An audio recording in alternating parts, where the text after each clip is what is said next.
Bruce, the U.S. isn't ruling out giving Moscow legal binding guarantees that its missile defense shield won't be directed against Russia. But it says a cooperation agreement should be signed first. Does it look like the impasse will be broken soon?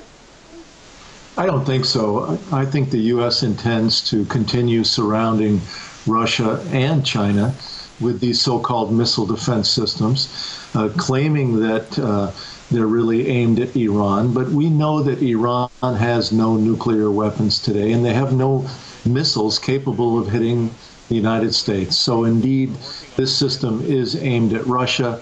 I believe it has a lot to do with the fact that Russia has the world's largest supply of natural gas. And don't we know by now that the Pentagon's primary job today is to serve as a resource extraction service on behalf of corporate globalization. Why do you think Washington is so slow in giving Russia these guarantees? Because I don't think they intend to give Russia those guarantees. In fact, what I see happening now inside the United States, using the mainstream media, I see Russia and China being demonized over and over again by the U.S. I think the strategy is to make the American people feel that Russia and China are the aggressors. We find that it's virtually impossible to get any mainstream media coverage over this U.S. encirclement of Russia and China. I just finished a 30-day speaking tour from San Diego in California all the way to Seattle and Washington, 24 cities, where I spoke about this very U.S. encirclement with missile defense systems of Russia and China, and the mainstream media would not touch this issue and the speaking tour that I did. So the American people really know very little about it, but instead we hear a lot about how Russia and China are expanding their military, which of course is happening largely because the U.S. is militarily encircling both those countries today. Now, Moscow says it will develop brand new weapons to counter the missile shield over concerns the shield could intercept current technology. Does this have the hallmarks of a new arms race here?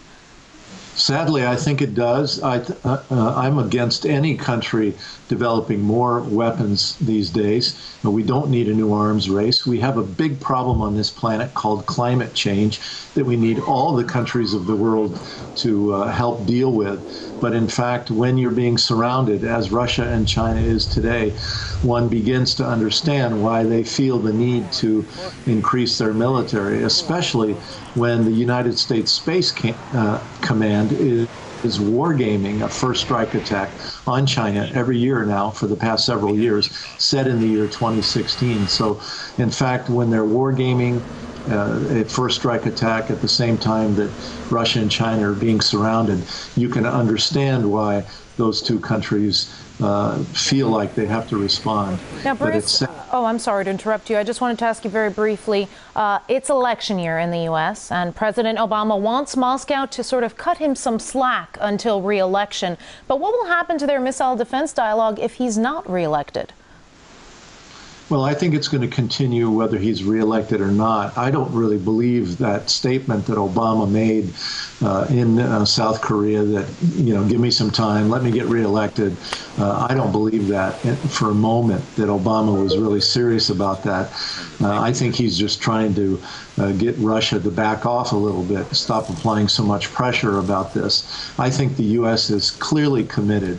All the way back to 2001, the Washington Post reported that the U.S. was going to pivot its foreign and military policy into the Asia-Pacific. I think it has much to do with encircling Russia and China, trying to control access to resources, particularly in Central Asia, around the Caspian Sea, trying to control the direction that pipelines go to move the oil and natural gas from the Caspian Sea. So this is a long-term project that the United States is undertaking to really control the declining resources around the earth. I don't think it's going to be slowed down by any president, any new president that gets elected. All right, I'm afraid that's all the time we have. Bruce Gagnon from spaceforpeace.org. Thank you for your time. Thank you.